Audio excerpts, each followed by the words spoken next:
Hello everyone, इस video में हम कक्षा 6 विषय गणित की कार्यपत्रक 6 करेंगे। ये आपका आकलन कार्यपत्रक है। दिनांक है इसकी 2 नवंबर 2021 और इसको शुरू करने से पहले प्लीज़ हमारे चैनल माइंड बूस्टिंग क्लासेस को ज़रूर सब्सक्राइब कर दीजिएगा।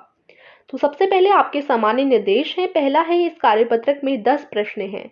दूसरा है, यह कार्यपत्रक 20 अंक का है। प्रश्न 1 से 4 तक प्रत्येक 1 अंक, प्रश्न 5 व 6 प्रत्येक 2 अंक, प्रश्न 7 से 10 तक प्रत्येक 3 अंक का है। ठीक है, तो इस प्रकार से दो निर्देश दिए गए हैं। 20 अंक का ये पूरा जो है आपका असेसमेंट होने वाला है। तो शुरू करते हैं। हमारे चैनल को जरूर सब्सक्राइब कर दीजिएगा। तो 4 प्रश्न हैं। सबसे स्टार्टिंग में प्रश्न 1 है, उस कोण का नाम लिखिए जो 90 डिग्री से अधिक और 180 डिग्री से कम हो। तो उस कोण को हम लोग अधिक कोण कहते हैं। दूसरा है, यदि कोण ABC बराबर 89 डिग्री है तो कोण के प्रकार का नाम बताइए। 90 डिग्री से छोटे कोण को हम लोग न्यून कोण कहते हैं या फिर तीव्र कोण भी कह सकते हैं। तीव्र कोण वैसे आपको वर्कशीट में न्यून कोण ही बताया था, लेकिन न्यून कोण को ही हम लोग तीव्र कोण कहते हैं। ठीक है, फिर आगे चलते हैं। प्रश्न 3 है, तीनों अलग अलग मापों वाला त्रिभुज डैश त्रिभुज कहलाता है। तो तीनों अलग अलग मापों वाले त्रिभुज को हम विषम बाहु त्रिभुज कहते हैं। प्रश्न 4 है, एक न्यून कोण त्रिभुज में डैश 1, 2, 3 या 4 न्यून कोण होते हैं। तो एक न्यून कोण त्रिभुज में 3 न्यून कोण होते हैं। ठीक है, क्योंकि देखो ये आपका त्रिभुज पूछा है, तो न्यून कोण वाले त्रिभुज में देखो कितने कोण होंगे, 1, 2, 3 कोण होंगे, है ना, इस प्रकार से। उसके बाद है आपका प्रश्न 5। यहाँ पर आपको एक कोण दिखा रखा है और बोला है यह कोण समकोण से डैश है, बड़ा है या छोटा है। तो समकोण यानी 90 डिग्री का कोण जो कि इस प्रकार से होता है। अब ये कोण ज्यादा खुला हुआ है यानी ये बड़ा है। ठीक है, तो यह कोण समकोण से बड़ा है। प्रश्न 6 है, क्या अधिक कोण समबाहु त्रिभुज होना संभव है। अधिक कोण समबाहु त्रिभुज होना संभव नहीं है। फिर आपका प्रश्न 7 है, निम्नलिखित को मिलाएं। मिलान करना है आपको। इसमें सबसे पहला है समद्विबाहु त्रिभुज, समबाहु त्रिभुज और विषम बाहु त्रिभुज। तो 3 है। फिर चलिए, सबसे पहले समद्विबाहु त्रिभुज क्या होता है। जिसकी जैसे एक त्रिभुज है यानी एक ट्राइंगल है, उसकी दो जो कोण है वो बराबर हो जबकि एक ना हो, उसको हम लोग समद्विबाहु त्रिभुज कहते हैं। तो ये आपका इससे मैच हो जाएगा क्योंकि ये ऐसा त्रिभुज है, ये वाला देखो, ये नीचे से गलती से मैच हो गया, ये वाला है। क्योंकि देखो इसमें क्या है, ये ऐसा त्रिभुज है जिसके दोनों साइड बराबर लग रही है, लेकिन ये वाली साइड देखो ज्यादा ऊपर उठी हुई है, ये बराबर नहीं है। तो ये आपका समद्विबाहु त्रिभुज हो जाएगा, यानी आप इसका मिलान, पहले का मिलान दूसरे वाले ट्राइंगल से करेंगे। फिर आ जाता है नेक्स्ट समबाहु त्रिभुज। समबाहु त्रिभुज जिसकी तीनों साइड बराबर हो, यानी तीनों साइड 60-60 डिग्री की ही होंगी। क्योंकि देखो जो एक ट्राइंगल होता है, एक त्रिभुज होता है, हमने पिछली वर्कशीट में सब कुछ ये पढ़ रखा है जो आपके असेसमेंट में पूछा है। एक त्रिभुज जो होता है उसकी तीनों जो भुजाएं होती हैं, तीनों जो कोण होते हैं, उनको मिलाकर 180 डिग्री बनता है। तीनों कोणों को मिलाकर 180 डिग्री बनता है। और समबाहु त्रिभुज का मतलब है कि तीनों कोण बराबर के हों। तो 60 60 60, तीनों कोण 60 के होंगे तभी 180 डिग्री बनेगा। इसलिए आप कह सकते हो कि समबाहु त्रिभुज में तीनों कोण जो होते हैं 60 डिग्री के होते हैं। ठीक है, तो ये समबाहु ये वाला हो जाएगा। ठीक है, इसकी तीनों 60 डिग्री के हैं, बराबर हैं। फिर है आपका विषम बाहु त्रिभुज, इसमें तीनों अलग अलग होते हैं। तो ये देखो, ये इससे मैच हो जाएगा जो बाकी बचा हुआ है। ठीक है, इस तरीके से हो गया आपका प्रश्न 7। अब प्रश्न 8 देखते हैं। इसमें क्या है, दी गई आकृति में OR कोण PRS का कोण समद्विभाजक है। x का मान ज्ञात कीजिए। तो समद्विभाजक देखो इसमें क्या है, दी गई आकृति में QR कोण PRS का, देखो कोण PRS इस तरीके से है और इसका समद्विभाजक क्या है, इसका समद्विभाजक QR है, ये जो बीच में है। ठीक है, तो अब आपको क्या करना है, इसमें x का मान ज्ञात करना है। ये जो आपका x है ना, ये इस तरफ x और ये इस तरफ x जमा 40 डिग्री 3x माइनस 20 डिग्री। ठीक है, तो ये आपको दिखा रखा है। इसमें देखो क्या करेंगे हम लोग, x का मान ज्ञात करने के लिए सबसे पहले ये जो समद्विभाजक होता है, समद्विभाजक का अर्थ होता है कि एक कोण है उसको बराबर बराबर बांटने वाला समद्विभाजक होता है। ठीक है, तो समद्विभाजक यानी ये जो दोनों कोण है वो बराबर के होंगे। ठीक है, दोनों कोण बराबर के होंगे, ये वाला भी समद्विवाचक से इस साइड वाला भी और समद्विवाचक से इस साइड वाला भी, क्योंकि समद्विवाचक रेखा का मतलब ही ये है कि वो कोण को आधा आधा बांटे, तो ये दोनों कोण बराबर के हैं। ठीक है, तो यानी x plus 40 degree 3x plus 20 degree दोनों बराबर हैं। x प्लस 40 डिग्री बराबर 3x प्लस 20 डिग्री, दोनों बराबर ही हैं। ठीक है, तो अब देखो यहाँ पर क्या होगा, सेम संख्या लानी होती है। जैसे यहाँ पर x है तो इस हम क्या करेंगे, ये जो 3x है ना, यहाँ पर हमें सिंपल सा ये करना है कि देखो इसमें इसके बाद नेक्स्ट क्या हुआ, x minus 3x is equal to -20 -40।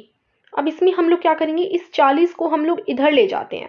ठीक है, 40 को हम लोग इधर ले जाते हैं क्योंकि 40 20 ये दोनों बराबर के, और 3x और x वाली जो दोनों संख्या उनको एक साथ ले आते हैं, और 40 और 20 ये जो दोनों नॉर्मल संख्या है उनको एक साथ ले आते हैं। तो देखो जब भी क्या होता है, 40 है, 40 को हमें इस पार ले जाना है, तो यहाँ पर इसका जमा हो रहा है, प्लस हो रहा है, इधर जाकर ये माइनस हो जाएगा। ठीक है, यहाँ इसका प्लस हो रहा है, उधर जाकर ये माइनस हो जाएगा, तो 20 में से -40। ठीक है, तो माइनस का 20 और फिर माइनस का 40 भी। ठीक है, इतना हो गया। और उसके बाद यहाँ पर जो 3x है उसमें से 20 माइनस हो रहा है, तो 3x प्लस का है, अब वो उधर जाएगा तो माइनस हो जाएगा। ठीक है, तो x माइनस 3x और यहाँ पर -20 -40, इस तरीके से टोटल हो जाएगा। अब यहाँ पर क्या है,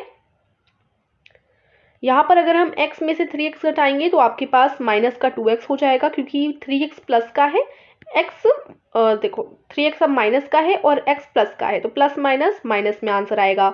ठीक है, प्लस माइनस हो तो माइनस जाते हैं, यानी 3x में से आपको 1x घटाना है तो 2x आ गया, लेकिन माइनस का साइन लगेगा, सो -2x। अब इधर देखो -20 -40, अब माइनस माइनस है दोनों तो प्लस हो जाएंगे, तो 40 + 20 60 हो जाते हैं, लेकिन साइन किसका लगेगा, माइनस का लगेगा। ये सब हम पिछली वर्कशीट्स में भी कवर अप कर चुके हैं। सो -2x इज इक्वल टू -60। तो अब यहाँ पर क्या है, अगर हमें x की वैल्यू पूछी है, केवल x की वैल्यू पूछी है, तो हम लोग क्या करेंगे, जो है -2x को इस तरफ ले जाएंगे, तो ये क्या हो जाएगा, अब ये जो 2x है ये क्या हो रहा है, देखो सबसे पहले तो माइनस से माइनस यहाँ पर कट गया, माइनस से माइनस कट जाता है, फिर यहाँ 2x जो है, 2x का मतलब होता है 2 × x, तो यहाँ पर 2 और x का इंटू हो रहा है, तो ये जब भी इस तरफ जाएगा, क्योंकि हमें x की वैल्यू निकालनी है, तो हम केवल इधर x को रखे रहने देंगे, 2 को उधर ले जाएंगे, तो यहाँ 2 इंटू हो रहा है, तो यहाँ डिवाइड हो जाएगा, 60 + 2, इसका मतलब होता है डिवाइड का साइन। ठीक है, तो 60 में 2 का डिवाइड हो जाएगा, जो कि आ जाएगा आपका 30, तो यानी x की वैल्यू आपकी कितनी बन गई, 30 बन गई। ठीक है, इस तरीके से ये जो है आप लोग पूरा फुल आंसर लिखेंगे। फिर क्वेश्चन नंबर 9 है, 60 डिग्री का कोण बनाएं, इसे 4 बराबर भागों में बांट लें, प्रत्येक भाग का माप लिखिए। तो प्रत्येक भाग 15 डिग्री का होगा, है ना, तो आपको इसका आंसर देना है प्रश्न नंबर 9 का।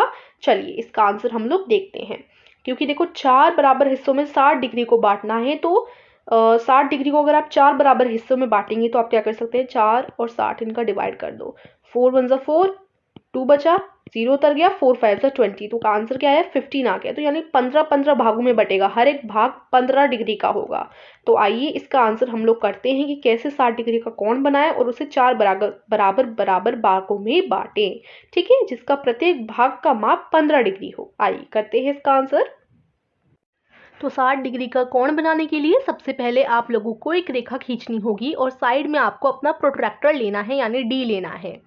डी को आप लाइए और इस रेखा के अंत में रखिए इस तरीके से, और जैसे हमने वर्कशीट में भी सीख रखा है, अब आप लोगों को 60 डिग्री के अंदर वाली जो 60 डिग्री की लाइन है ना, 10 20 30 40 इस तरीके से चल रहा है, तो 60 डिग्री के ऊपर अपना डॉट लगा देना है। तो 60 के ऊपर 120 है, वहीं पर आप लोग डॉट लगाएंगे। ठीक है, तो डी में देखो 60 डिग्री के ऊपर 120 है, आप डॉट लगा दीजिए इस तरीके से। ठीक है ना, उसके बाद हम लोगों को कोण बनाना है, फिर इसके बराबर हिस्से करने हैं, 4 बराबर हिस्से। तो सबसे पहले फिर स्केल की मदद से इनको मिला दिया हमने, डॉट को और उधर पॉइंट को, मतलब इन दोनों को मिला दिया हम लोगों ने। अब यहाँ एंगल बना दीजिए इस तरीके का, ये आपका 60 डिग्री का बन गया है। अब आपको क्या करना है, यहाँ इसका नाम दे दो, सेंटर का ओ दे देते हैं, ए रख देते हैं इधर, और इसका हम लोग कोई और नाम रख देते हैं, जैसे बी। देखिए अब जो है आप लोगों को कंपास लेना है, कंपास ले लेंगे और यहाँ पे एक चाप लगा देंगे इस तरीके से। ठीक है, सेंटर पर रखकर, नुक जो है ऊपर रखकर हम लोगों को दोनों तरफ चाप लगा देना है। आधे से ज़्यादा खोलना है कंपास को, दोनों लाइन से आधे से ज़्यादा खोलना चाहिए। फिर यहाँ पर रखो, बी लाइन पर चाप बना दो ऊपर की तरफ, फिर ए लाइन पर रखो अपने कंपास की नोक और पहले चाप को काटते हुए एक और चाप बना लो। ठीक है, फिर आप लोग स्केल लेंगे और स्केल की सहायता से इसको ऐसे मिला देंगे। ठीक है, तो ये दो बराबर भागों में बट गया, संधिवाचक हो गया, दो बराबर भागों में बट गया ना। इस रेखा का नाम हम लोग कुछ रख लेते हैं। फॉर एग्जाम्पल के लिए सपोज कीजिए कि यहाँ मैंने इसका नाम रख दिया, यहाँ पर सी, मैंने यहाँ इसका नाम सी रखा है, आप कुछ और भी रख सकते हैं। अब यहाँ 4 बराबर भाग करने, अभी 2 ही हुए हैं, तो आप फिर से ओ पर रखिए अपना कंपास की नोक, इस तरीके से बीच में चाप बनाइए। अब जो चाप आपने बनाया उस पर रखकर नोक को एक और चाप बनाइए ऊपर की तरफ, फिर ए रेखा पर रखकर जैसे मैं कर रही हूँ सेम वैसे ही करिए, फॉलो करिए स्टेप। पिछले चाप को काटते हुए एक और चाप आपको ए पर रखकर बनाना है। ठीक है, 1 मिनट अच्छे से बनाती हूँ मैं। ये देखिए बन गया, काटते हुए बना दिया ना मैंने। तो ध्यान रखिए सारे मैंने जो किया है सेम टू सेम वैसे करेंगे। फिर एक स्केल की मदद से आपको मिला देना है ओ से, इस तरीके से मिल गया, आपका चाप ओ से मिल गया। अब आपको क्या करना है, फिर अपना कंपास लाना है, सेम खोल कर रखिए, जो आपका कंपास है उसे सेम खोल कर रखिए प्रकार को। अब क्या करना है, आपको इस तरीके से बी रेखा पर रखकर एक चाप लगाना है। उसके बाद आप लोग जो आपकी ये वाली रेखा है सी वाली रेखा, उस पर रखकर आपको पहले वाले चाप को काटते हुए एक चाप ड्रॉ करना है। इस तरीके से पहले वाले चाप को काटते हुए एक और चाप हम लोगों ने बना दिया। इस तरीके से हो गया। अब हम लोगों को क्या करना है, अपना स्केल लाना है, ओ से इसको मिला देना है सीधा सीधा। ठीक है, और इस रेखा का नाम हम लोग रख लेते हैं, सपोज कीजिए ई रख लिया हम लोगों ने। तो इस तरीके से ये जो है आपका आंसर हो जाएगा। ठीक है, बड़ा आसान है।